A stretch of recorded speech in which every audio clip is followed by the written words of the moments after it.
Assalamualaikum warahmatullahi wabarakatuh. Yang terhormat Dr. Dr. Andes Woni Ahmad Ridwan MM selaku dosen pembimbing dan yang terhormat Bapak Khairul Aziz Husyairi SEMSI selaku dosen moderator dan teman-teman yang berbahagia. Perkenalkan saya Dinda Ditami dengan NIM J3J8188354 akan memaparkan kajian pengembangan bisnis yang berjudul Pendirian Unit Bisnis Rumah Potong Ayam dengan Sistem Rantai Dingin di PT AS Putra Sinergi Perdana Kabupaten Kuningan.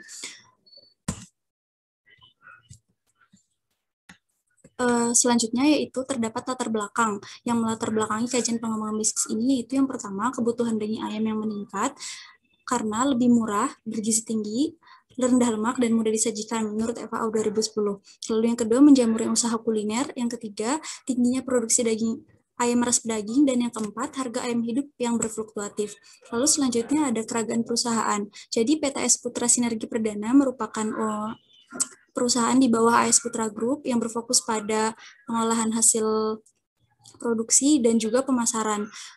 Sumber daya manusia yang sekarang ada di PT Putra Sinergi Perdana adalah berjumlah 50 orang karyawan. Lalu saat ini PTS Putra Sinergi Perdana memiliki lahan, bangunan kantor, bangunan RPA, dan juga toko retail CH yang tersebar di beberapa wilayah di Kuningan. Sumber modal yang dimiliki oleh PTS Putra Sinergi Perdana merupakan modal sendiri, yaitu modal milik pemilik perusahaan. Selanjutnya berikut adalah kerangka berpikir dari kajian pengembangan bisnis. Karena terdapat setelah dianalisis terdapat faktor internal yaitu kelemahan dan faktor peluang, sehingga didapatlah kajian pengembangan bisnis yang lalu setelah itu dianalisis kelayakannya dan ketika layak bisa dipertimbangkan untuk diimplementasikan, dan jika tidak layak maka akan dievaluasi ulang. Nah, selanjutnya terdapat perencanaan produk. Jadi perencanaan produk yang nanti akan diproduksi yaitu karkas mutu 1 dan byproduct. Byproduct itu seperti usus, hati, ampela, kepala, dan ceker atau kaki. Lalu perencanaan pemasarannya yang pertama dari RPA itu bisa ke pedagang besar, dari pedagang besar lalu ke pedagang pengecer dan ke konsumen akhir. Bisa juga dari RPA ke pedagang pengecer dari ke konsumen akhir. Lalu juga nantinya ada dari RPA ke kemitraan internal dan eksternal. Kemitraan internal ini yaitu toko retail CH dan juga hotel yang dimiliki AS Putra Group di 2 wilayah di Jawa Barat.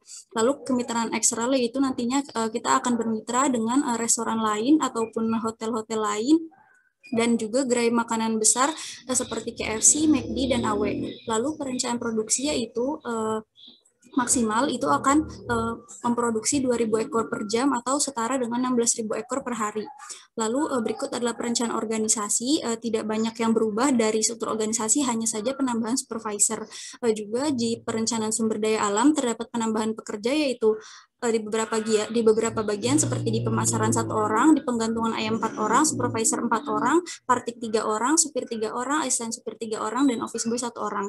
Lalu perencanaan kolaborasi itu dengan pemasok bahan baku dengan PTS Putra, yaitu untuk membeli input yaitu ayam hidup, lalu pemasok plastik kemasan dan pemasok karung. Karung digunakan untuk pendistribusian karkas.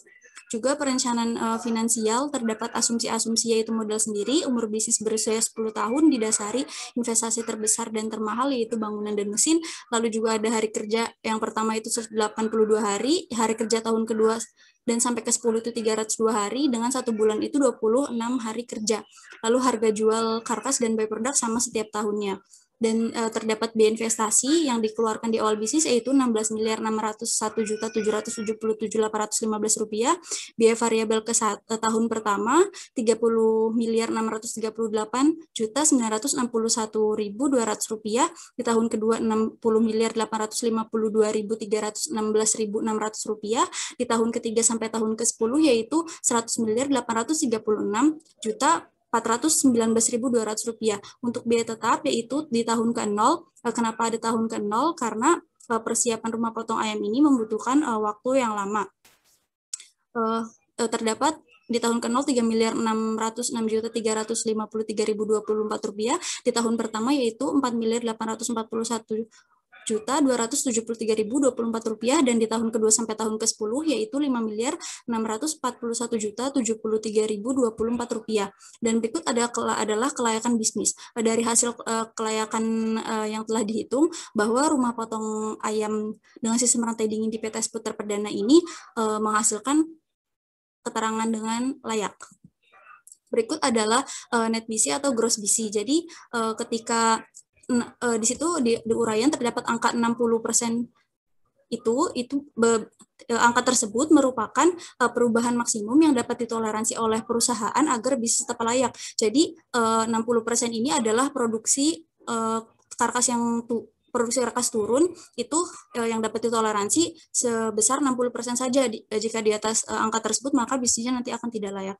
Untuk harga ayam hidup juga 97% ini adalah angka maksimal yang dapat ditoleransi oleh perusahaan agar bisnis tetap layak, seperti itu. Simpulan dan sarannya itu simpulannya ide pengembangan bisnis pendirian rumah potong ayam dengan sistem rantai dingin pada PTS Putra Sinergi Perdana didapat dari hasil analisis faktor internal dan faktor eksternal. Berdasarkan hasil perhitungan kelayakan bisnis, yaitu NPV sebesar 168 miliar 430.574.518,91 rupiah, berarti yaitu layak, net BC lebih dari 1 yaitu 57,47, gross BC lebih dari 1 yaitu sebesar 1,44, IRR lebih dari I atau bunga yaitu sebesar 118 rupiah, dan payback periode lebih kecil dari umur bisnis yaitu selama 1 tahun 6 bulan. Hasil analisis switching value menunjukkan maksimal penurunan produksi karkas ukuran kurang dari 1 kg yang dapat toleransi yaitu sebesar 60,2791% dan kenaikan maksimal harga ayam hidup ukuran kurang dari 1 kg yang dapat ditoleransi sebesar 97,08544% untuk bisnis ini agar bisnis tetap layak. Lalu saran yang diberikan yaitu AS Putra Sinergi Perdana dapat merealisasikan rencana pendirian unit bisnis pendirian rumah potong ayam ini dengan sistem rantai dingin karena setelah dilakukan analisis pada ide pengembangan bisnis tersebut layak untuk dilaksanakan dan hasil dari analisis switching value-nya pun sudah diketahui gitu ya.